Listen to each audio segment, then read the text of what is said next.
नमस्कार, मी राहुल कुलकर्णी. 29च्या 29 महानगरपालिकाचं चित्र स्पष्ट झालं आहे. मुंबईपासून ते नांदेडपर्यंत आणि कोल्हापूरपासून ते भिवंडीपर्यंत सगळ्या ह्या निवडणुकांचे निकाल बघितल्यानंतर काय लक्षात येतं आपल्या? एक, सत्ताधाऱ्यांनी त्यातल्या त्यात भारतीय जनता पार्टीनं ही निवडणूक पूर्ण प्लॅनिंगनुशी लढली. मतदार याद्यांचा नीट अभ्यास केला. प्रभाग रचना त्यांना अनुकूल होत्या तशा करून घेतल्या, कारण सत्ताधारी घटक पक्ष तसं करत असतं आणि त्याचा त्यांना फायदा झाला. याचा अर्थ विरोधकांना त्याचा तोटा झाला आहे का? नाही. त्यांचं जिथे जिथे पक्ष संघटन आणि नेता बळकट होता तिथं तिथं त्यांना साथ मिळाली. भिवंडीमध्ये काँग्रेस पुढंच आहे, अर्थात तिथं पॉलिटिकल डेमोग्राफीचा विचार होईल. कोल्हापूर घ्या किंवा लातूर घ्या, कोल्हापूरमध्ये घासून आहे की जिथे सतेज पाटलांनी पूर्ण महायुतीच्या विरोधामध्ये आपली ताकद लावली होती आणि लातूरमध्ये पूर्णपणे विलासराव देशमुख यांच्या त्या संदर्भात वक्तव्याचा जो काही परिणाम आहे तो अधिक काँग्रेसनी वंचितबरोबर केलेली आघाडी याचा त्यांना फायदा झाला आहे. आणि असं दिसतं आहे की विरोधकांचं जिथे बळ आहे, जिथे संघटन आहे, जिथं नेता आहे त्या ठिकाणी तो पक्ष विजयी झाला. उलट सत्ताधारी घटक पक्षाचं जिथं बळ आहे, जिथं संघटन आहे तिथं तो पक्ष विजयी झाला. आणि मुंबईच्या मर्यादेमध्ये मी म्हटलेलं आहे की मराठी माणसाचा जो टक्का आहे तो टक्का पूर्णच्या पूर्ण ठाकरे बंधूकडं झुकलेला नाही. आणि त्यामुळं भाजपला जे वाटत होतं की म्हणजे भाजपचा तो दावाच होता की गेल्या 3 निवडणुकीतली आकडेवारी जर काढली तर मराठी माणसाला आम्हाला मतं दिलेली आहेत, ती मतं त्यांना मिळाली. पण सगळीच्या सगळी मिळाली का? नाही. तर मराठी माणसाचा कल हा निश्चितपणे ठाकरे बंधूंच्या बाजूनं राहिला. अन्यथा त्यांचं पक्ष संघटन ज्या पद्धतीनं खिळखिळा झालं, बघा मनसेचं काय उदाहरण आहे. मनसेची मुंबईमध्ये अद्याप एकही जागा आलेली नाही किंवा शरद पवारांच्या पक्षाची एकही जागा आलेली नाही. म्हणजेच महाविकास आघाडीतनं जे पक्ष एकत्रित लढत होते, जे टॅसिट अंडरस्टँडिंगनं पण होते, काँग्रेस पक्षाच्या तिथे जागा आल्या कारण पक्ष संघटन आहे, पक्षाला मतं मिळतात.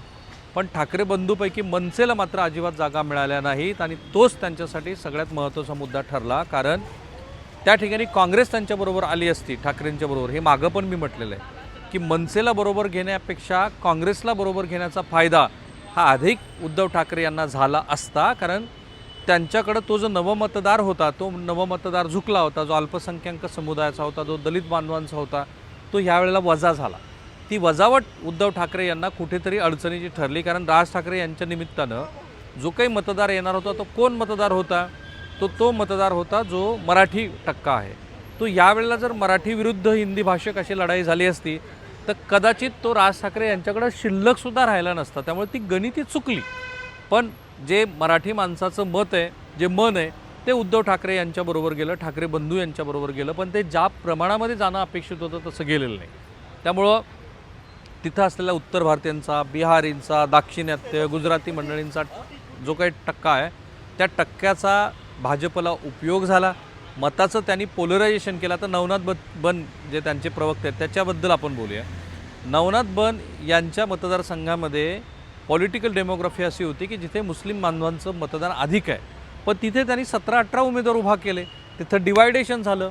तिकडे काँग्रेसबरोबर वंचित गेल्यामुळं त्यांचंही मताचा जो टक्का उद्धव ठाकरे यांच्याकडे गेला असता ते डिवाईड झालं.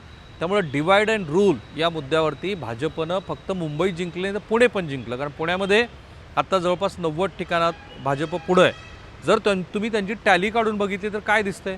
तर राष्ट्रवादी काँग्रेस भलेही दोघं एकत्रित आले, पण राष्ट्रवादी काँग्रेसबरोबर जो काँग्रेसचा मताचा टक्का पारंपरिक असतो तो राहिला नाही. आणि त्यामुळं अनेक असे प्रभाग आहेत की जिथे काँग्रेस आणि राष्ट्रवादी काँग्रेसच्या मताची बेरीज केली तर ती भाजपच्या उमेदवारापेक्षा अधिक आहे. पण फायनल रिझल्ट काय? तर आत्ता ह्या क्षणापर्यंत पुण्यामध्ये भाजप 80+, राष्ट्रवादीचे दोन्ही गट मिळून 9, काँग्रेस 3 आणि मग आलाच एखादा दुसरा अपवादात्मक. पण अक्षरशः इतर सर्व मातब्बर नेत्यांची भाजपच्या ह्या निवडणूक यंत्रणेतनं धुळधाण झाली. या संपूर्ण विजयाचं क्रेडिट आता चंद्रकांत पाटील, त्यानंतर केंद्रीय मंत्री श्री मुरलीधर मोहोळ या मंडळीने दिलं जाईल. पण हेच भाजपनं केलं आहे. मी जे म्हणालो ते मतदार याद्याचा नीट अभ्यास केला, प्रभागाचा नीट अभ्यास केला, मुद्दे नीट सेट केले. एक महत्त्वाचा मुद्दा ह्या निवडणुकीच्या विजयाचा अर्थ काय? तर मतदारां जे सुप्त आहे, जे फार बोलत नाही, त्यांनी काय केलं असावं? त्यांनी बहुधा देशात भाजपचं सरकार, केंद्रात भाजपचं, राज्यात भाजपचं सरकार, तर मग स्थानिक स्वराज्य संस्थाच्या पातळीवरती वेगळा विचार का करायचा असा कदाचित विचार केला असावा. त्यानंतर पायाभूत सुविधा जी श्री देवेंद्र फडणवीस यांच्या काळात सुरू झालेल्या आहेत त्याला कौल दिलेला असावा आणि त्यामुळं विरोधकाकडं ते मुद्देही नव्हते, ते रिसोर्सेस पण नव्हते ना, त्यांच्याकडे निवडणूक लढण्याची यंत्रणा होती. ह्या सगळ्याचा परिणाम म्हणून 29 पैकी जवळपास 26 ठिकाणी भारतीय जनता पार्टी आणि त्यांचे मित्र हे पुढं येताना दिसत आहेत. आणखीन एक उदाहरण देऊ का तुम्हाला मी, की जिथे विरोधी पक्ष सक्षम आहे तिथं भाजपची पिछेहाट झाली. परभणीमध्ये उद्धव ठाकरे यांचा पक्ष काँग्रेसबरोबर लढतो आहे. त्या ठिकाणी ते क्रमांक 1ला आहे. जे लातूरमध्ये झालं तसंच परभणीमध्ये होताना दिसतंय, जे मी कोल्हापूरचं उदाहरण दिलं. सो जोपर्यंत पक्ष संघटन तुमचं नाही आहे, पक्षात संघटनाबरोबरच कार्यकर्त्यांना तुम्ही काही दिशा देत नाही, तोपर्यंत हे असंच होत राहणार, याला काहीही पर्याय नाही. एक मोठा मुद्दा मी तुम्हाला सांगतो. काय झालं, लोकसभा निवडणुकीनंतर भाजपच्या हे लक्षात आलं की त्यांचा आपल्या देशाचा जो पश्चिम प्रांत आहे त्या पश्चिम प्रांतामध्ये गुजरात ही त्यांची प्रयोगशाळा. त्या प्रयोगशाळेमध्ये भलेही आजही काँग्रेसचं तिथं 20% मतदान आहे, दोनच पक्ष एकमेकांच्या विरोधामध्ये लढतात, अधूनमधून आम आदमी पक्षाचं तिथे अस्तित्व दिसतं. पण जो प्रयोग गुजरातमध्ये त्या पक्षानं केला आणि घवघवीत त्यांना यश मिळालं, महाराष्ट्रात त्यांना मिळालं नाही. महाराष्ट्रामध्ये 48 पैकी 31 जागा लोकसभेला महाविकास आघाडीने जिंकल्या. तेव्हापासून बहुधा असा प्लॅन बनला आहे की पश्चिम भारतातलं महाराष्ट्र हे असं ठिकाण असावं की जिथे भाजप आणि भाजपच तुम्हाला दिसेल. आज मला असं वाटतं की त्याची पूर्णपणे पायाभरणी झाली, त्याच्यावरती आता इमले चढलेत आणि आता कळस पण त्यांचा दिसायला लागला. कारण बघा, अजित पवारांनी पुण्यामध्ये किती प्रतिष्ठेची निवडणूक केली होती. पुण्याचे ते पालकमंत्री आहेत, तरीसुद्धा पुण्यामध्ये त्यांच्या पक्षाला आत्ता ह्या क्षणापर्यंत केवळ 9 जागा मिळाल्यात. पिंपरी चिंचवडमध्ये त्यांच्यात आणि भाजपमध्ये बरंच जागांचं अंतर आहे, भलेही त्यांनी तिथे चुरशीची फाईट दिली. याचा अर्थ काय, तर शाहू फुले आंबेडकर वगैरे असा जो विचार आहे त्याला आता मतदार फारसा कौल देत नाहीत. कदाचित लोकांना पर्याय हवे असतील, पण ते पर्याय तुम्ही नाही आहेत हे मात्र लोकांनी निश्चिती केली आहे. त्यामुळं जर तिन्ही सरकार भाजपच लीड करणार असेल तर आपण त्यांना मतदान देऊ असा त्यांनी विचार केलेला असावा.